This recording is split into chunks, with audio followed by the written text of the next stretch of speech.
ಎಲ್ಲರಿಗೂ ನಮಸ್ಕಾರ. ಎಲ್ಲರೂ ದೀಪಾವಳಿ ಹಬ್ಬವನ್ನು ಮಾಡಿ ಈಗ ಮತ್ತು ಇನ್ನೊಂದು ಮಹತ್ತರವಾದ ಹಬ್ಬ ಅಂತಲೇ ಹೇಳ್ಬೋದು, ತುಳಸಿ ವಿವಾಹ. ಈ ತುಳಸಿಯನ್ನು ಪ್ರತಿಯೊಬ್ಬರ ಅಂಗಳದಲ್ಲೂ ನಾವು ನೋಡ್ತೀವಿ. ಹಾಗೆ ಅಪಾರ್ಟ್ಮೆಂಟ್ಗಳಲ್ಲಿರೋರು ತಮ್ಮ ಬಾಲ್ಕನಿಗಳಲ್ಲಿ ಚಿಕ್ಕದಾಗಿರ್ತಕ್ಕಂಥ ಒಂದು ತುಳಸಿ ಕಟ್ಟೆ ಅಥವಾ ಬೃಂದಾವನದಲ್ಲಿ ಯಾವುದರಲ್ಲೋ ಒಂದು ತುಳಸಿಯನ್ನು ಇಟ್ಕೊತಾರೆ. ತುಳಸಿ ಒಂದು ಶುಭ ಸಂಕೇತನೂ ಹೌದು. ನಮಗೆ ಏನಾದರೂ ಒಂದು ನಮ್ಮ ಮನೆಗೆ ಕೆಟ್ಟದ್ದಾಗುತ್ತೆ ಅಂದಾಗೆ ಸಹ ಒಂದು ಇಂಡಿಕೇಶನ್ ಸಹ ಕೊಡುತ್ತೆ ಈ ತುಳಸಿ.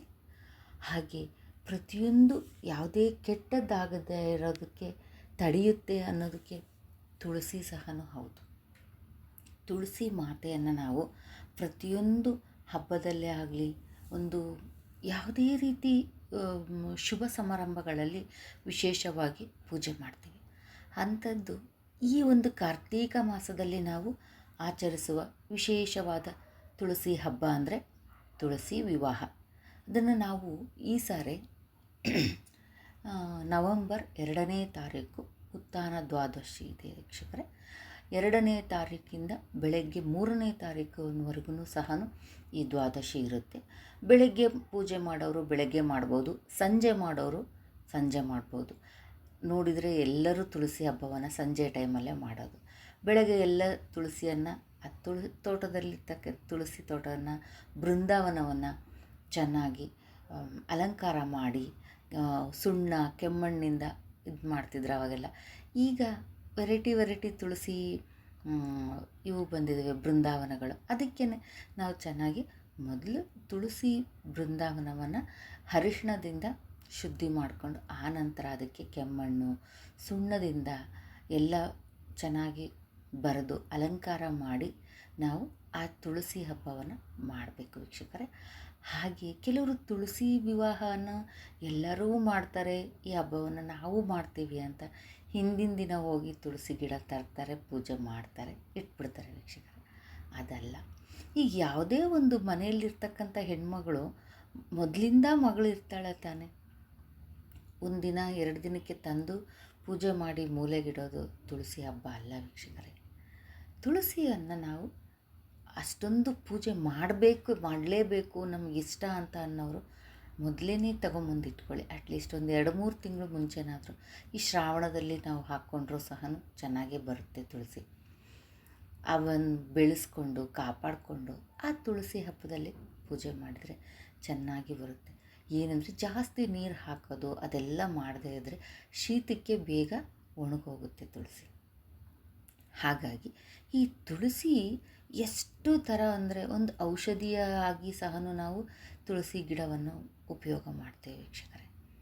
ಹಾಗಾಗಿ ಈ ತುಳಸಿ ಹಬ್ಬಕ್ಕೆ ಆಗಲಿ, ಈ ಒಂದು ದೀಪಾವಳಿಯ ಒಂದು ಕಾರ್ತೀಕ ಮಾಸದಲ್ಲಿ ವಿಶೇಷವಾಗಿ ನಾವು ನೆಲ್ಲಿಕಾಯಿಯಿಂದ ತುಳಸಿ ಹಬ್ಬದಂದು ನಾವು ದೀಪ ಹಚ್ತೀವಿ. ಹಾಗೆಯೇ ನೀವು ತುಳಸಿ ಹಬ್ಬದ ದಿನವೇ ಹಚ್ಚಬೇಕಂತ ಕಾರ್ತೀಕ ಮಾಸದಲ್ಲಿ ಯಾವಾಗ ಸಿಕ್ಕರೂ ನಾವು ವಿಶೇಷವಾಗಿ ಆ ನೆಲ್ಲಿಕಾಯಿಯಲ್ಲಿ ದೀಪ ಹಚ್ಚೋದ್ರಿಂದ ಯಾವುದೇ ರೀತಿಯ ಒಂದು ಹಣದ ಕೊರತೆ ಆಗಲಿ ಏನು, ಲಕ್ಷ್ಮಿ ಸದಾ ನಮ್ಮ ಮನೆಯಲ್ಲಿ ನೆಲೆಸಿರ್ತಾಳೆ ಅಂತಲೇ ಹೇಳ್ಬೋದು ವೀಕ್ಷಕರೇ. ಹೀಗಾಗಿ ಈ ತುಳಸಿ ಹಬ್ಬದಲ್ಲಿ ಹಚ್ಚತಕ್ಕಂಥ ನೆಲ್ಲಿಕಾಯಿ ದೀಪವನ್ನು ನಾವು ಯಾವಾಗ ಸಿಕ್ಕರೂ ಸಹ ಪ್ರತಿ ಶುಭ ಸಮಾರಂಭಗಳಲ್ಲಿ ಸಹ ನಾವು ಈ ನೆಲ್ಲಿಕಾಯಿ ದೀಪವನ್ನು ಹಚ್ಚಬಹುದು.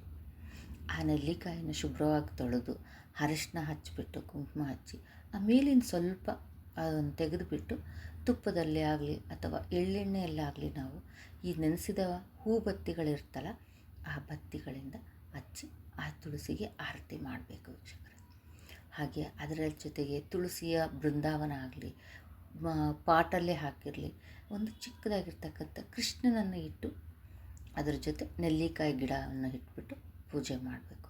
ಇನ್ನೂ ಚೆನ್ನಾಗಿ ಕೆಲವರು ಮಾಡ್ತಾರೆ, ಚಪ್ರ ಎಲ್ಲ ಹಾಕ್ಬಿಟ್ಟು ಅದಕ್ಕೆ ಕೃಷ್ಣನ ಇಟ್ಬಿಟ್ಟು ದೊಡ್ಡದಾಗಿರ್ತಕ್ಕಂಥ ಕೃಷ್ಣನ ನಿಲ್ಲಿಸಿ ಅವನಿಗೆ ಪಂಚೆ ಶಲ್ಯ ಎಲ್ಲ ಹಾಕಿ ಆ ಬೃಂದಾವನಕ್ಕೆ ಸೀರೆ ಉಡಿಸಿ ಎಲ್ಲ ಚೆನ್ನಾಗಿ ಮಾಡ್ತಾರೆ ವೀಕ್ಷಕರೇ.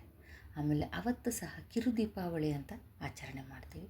ಈ ಒಂದು ಅಮಾವಾಸ್ಯೆ, ದೀಪಾವಳಿ ಅಮಾವಾಸ್ಯೆ ದಿನ ಮಾಡದೇ ಇರತಕ್ಕಂಥ ಲಕ್ಷ್ಮೀ ಪೂಜೆಯನ್ನು ನಾವು ಆ ದಿನ ನಾವು ಮಾಡ್ಕೋಬೋದು ವೀಕ್ಷಕರೇ.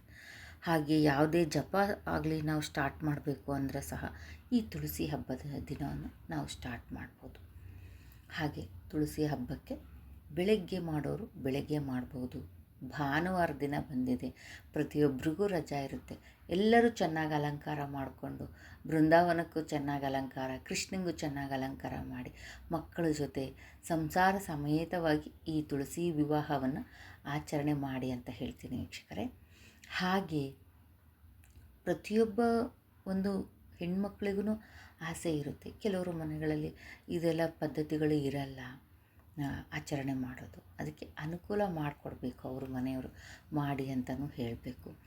ಹಾಗೆ ಈ ಒಂದು ತುಳಸಿ ಹಬ್ಬದಲ್ಲಿ ಮಾಡೋದಕ್ಕೆ ಆಗದೇ ಇರೋರು, ಹೆಣ್ಮಕ್ಳಿಗೆ ತೊಂದರೆ ಇರೋರು, ಮುಂದಿನ ಒಂದು ಹುಣ್ಣಿಮೆಯ ದಿನ ಈ ತುಳಸಿಯ ವಿವಾಹವನ್ನು ಮಾಡ್ಬೋದು ವೀಕ್ಷಕರೇ. ಹಾಗೆ ಈ ನೆಲ್ಲಿಕಾಯಿ ದೀಪವನ್ನು 27 ನೆಲ್ಲಿಕಾಯಿಯನ್ನು 27 ನಕ್ಷತ್ರಗಳಿಗೆ ಸಮನಾಗಿ ನಾವು ಹಚ್ಚೋದ್ರಿಂದ ಯಾವುದೇ ನಮ್ಮ ಜಾತಕದಲ್ಲಿ, ಮನೆಯವರ ಜಾತಕದಲ್ಲಿ ನಕ್ಷತ್ರ ದೋಷ ಇದ್ದರೆ ಸಹ ಹೊರಟೋಗುತ್ತೆ ಅಂತ ಸಹ ಹೇಳ್ತಾರೆ.